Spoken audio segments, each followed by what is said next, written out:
جو اپنے رب کا حکم مانتے ہیں، نماز قائم کرتے ہیں، اپنے معاملات آپس کے مشورے سے چلاتے ہیں، ہم نے جو کچھ رزق انہیں دیا ہے اس میں سے خرچ کرتے ہیں۔ ناظرین، اس آیت کریمہ میں اہل ایمان کو ہجرت مدینہ کے بعد اسلامی ریاست کن بنیادوں پر استوار ہوگی اس کے لیے ہدایات دی گئی۔ ارشاد فرمائے، یہ وہ لوگ ہیں جنہوں نے اپنے رب کی دعوت پر لبیک کہا، جو دعوت ان کو رسول کے واسطہ سے پہنچی ہے۔ قرآن مجید میں جا بجا ان اہل ایمان کی صفات بیان کی گئی۔ ایک مقام پہ ارشاد باری تعالیٰ ہے، اے ہمارے رب، ہم نے سنا ایک منادی کرنے والا اپنے رب کی طرف بلا رہا تھا، وہ ایمان کی دعوت دے رہا تھا، ہم نے اس کی دعوت پر لبیک کہا اور ایمان لے آئے۔ اے ہمارے رب، ہماری خطاؤں کو معاف کر دے، ہمارے گناہ بخش دے اور ہمارا انجام نیکوکاروں کے ساتھ فرما، آمین۔ ناظرین، یہ وہ لوگ تھے جنہوں نے رسول اللہ صلی اللہ علیہ وسلم کی دعوت پر جب لبیک کہا تو وہ اسلام کی اس کشتی میں اپنی سابقہ کشتیاں جلا کر سوار ہوئے تھے۔ انہوں نے پیچھے مڑ کر نہیں دیکھا، جاہلانہ نظام زندگی، مشرکانہ عقائد اور طریقوں سے سچی توبہ کر کے انہوں نے اپنے آپ کو اللہ اور رسول کے دامن رحمت میں ڈال دیا۔ اب وہ عملاً اللہ کے بندے، غلام اور رسول کریم صلی اللہ علیہ وسلم کے مطیع و فرمانبردار بن گئے۔ ان کی فرمانبرداری کی سب سے پہلی عملی علامت نماز کی حفاظت، نماز کا قیام اور نماز کا اہتمام ہے۔ نماز کا اہتمام ایمان کا اولین مظہر ہے اور اسی کی حفاظت اور اہتمام سے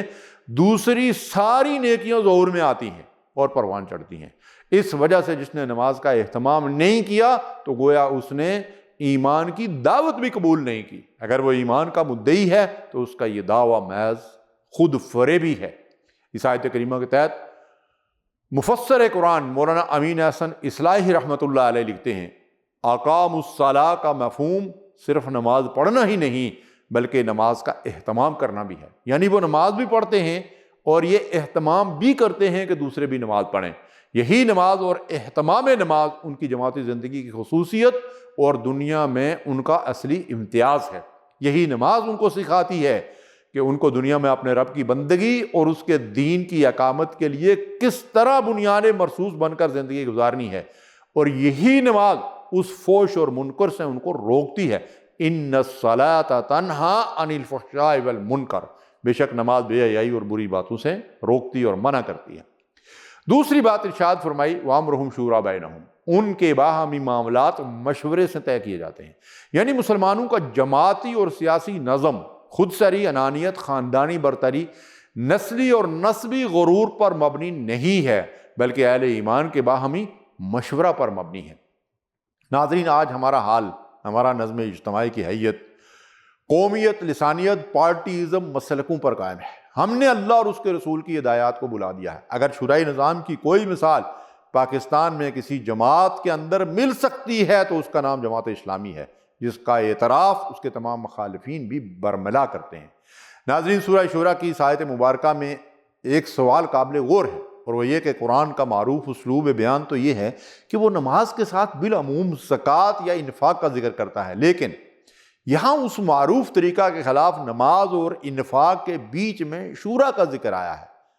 آخر شورى کی اہمیت کا وہ خاص پہلو کیا ہے جس کی بنا پر اس کو نماز کے پہلو میں جگہ دی گئی؟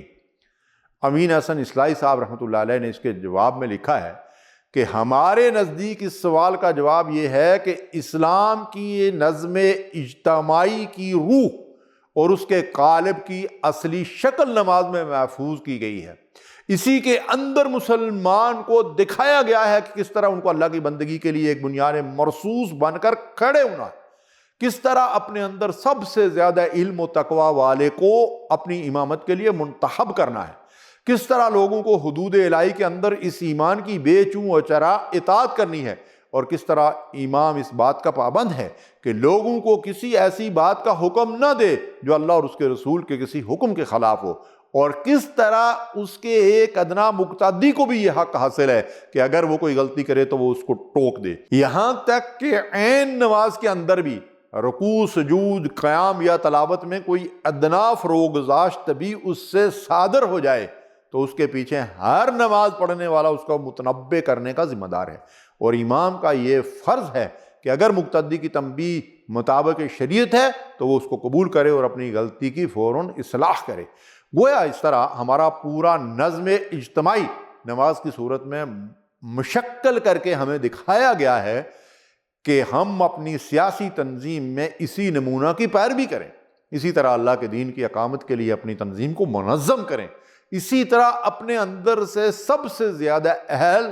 صاحب علم و تقوی کو اپنی قیادت کے لیے منتخب کریں، اور اسی طرح تمام معروف میں بے چون و چرا اس کی اطاعت کریں، اور اگر اس سے کوئی ایسی بات صادر ہو جو شریعت کے معروف کے خلاف ہو تو بے خوف و خطر اس کو متنبع کر کے اس کو صحیح راہ پر لانے کی کوشش کریں۔ شورا کی اہمیت اور نماز کے ساتھ اس کے تعلق کا یہی پہلو تھا کہ عہد رسالت اور خلفائے راشدین کے دور میں اس کا انعقاد مسجد ہی میں ہوتا تھا۔ خلیفہ ثانی حضرت عمر فاروق رضی اللہ تعالیٰ عنہ کے متعلق تفسیر کی کتابوں میں یہ روایت بھی ملتی ہے کہ وہ شورا کے انعقاد کا اعلان الصلاۃ جامعہ کے الفاظ سے کراتے تھے، یعنی اہل شورا نماز کے لیے جمع ہوں۔ جب اہل شورا مسجد میں جمع ہو جاتے تو وہ 2 رکعت نماز ادا کرتے، نماز اور دعا کے بعد حضرت عمر رضی اللہ تعالیٰ عنہ مسئلہ زیر بحث پیش کرتے اور اہل شورا اس پر اپنی رائے کا اظہار کرتے، اور خلیفہ کی رہنمائی میں کسی متفق علیہ نتیجہ تک پہنچنے کی کوشش کرتے۔ یہ طریقہ اللہ تعالیٰ کی رہنمائی کے حصول کے پہلو سے بھی نہایت بابرکت ہے، اور اسلام کے نظم سیاسی کی اصل روح کے تحفظ کے نقطۂ نظر سے بھی۔ لیکن آج مسلمانوں نے دوسری قوموں کی تقلید میں شورائی نظام کی جگہ نظام بھی دوسرے اختیار کر لیے، اور مسجد سے بھی ان کا تعلق منقطع ہو گیا۔ اس کا نتیجہ یہ ہوا کہ وہ اللہ کی رہنمائی سے بھی محروم ہو گئے، اور ان کی باغ شیطان اور اس کے ایجنٹوں کے ہاتھوں میں چلی گئی۔ ناظرین، کلمہ شہادت اور نماز کے بعد انفاق فی سبیل اللہ دین اسلام کا اہم ترین ستون ہے۔ اللہ کی راہ میں اللہ کے دیے ہوئے مال کو اللہ کے بندوں اور اللہ کے دین کی ضرورتوں پر شرح صدر اور دل کی رضامندی کے ساتھ خرچ کرنا۔ نماز بندے کا تعلق خالق سے استوار کرتی ہے، اور انفاق فی سبیل اللہ بندے کو اللہ کی مخلوق سے جوڑتا ہے، اور ان دونوں اساسات پر یہ اجتماعی نظام قائم ہے۔ اللہ رب العالمین سے دعا ہے کہ ہمیں اپنی زندگیوں میں ایسی اجتماعیت کو آنکھوں سے دیکھنا نصیب فرمائے، آمین یا رب العالمین۔